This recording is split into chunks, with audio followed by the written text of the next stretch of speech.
నీ మనస్సు నీతోనే యుద్ధం చేస్తోంది.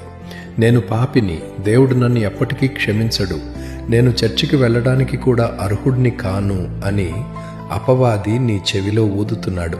అవును, బాప్తిస్మం పొందిన తర్వాత పాపం చేయటం అంటే క్రీస్తు గాయాల మీద మళ్లీ కొట్టినట్టు కాదా? నిన్ను పవిత్రం చేయటానికి ఆయన రక్తం చిందిస్తే నువ్వు ఆ రక్తాన్ని అవమానిస్తున్నావు. చూడు, నీ కళ్ళలో నీళ్లు తిరుగుతున్నాయి. ఆ నీళ్లు కారడం లేదు.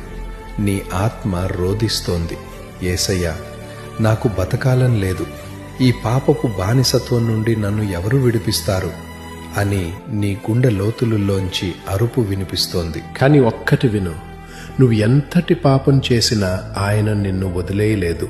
ఎందుకంటే నువ్వు ఆయన కన్నబిడ్డవు.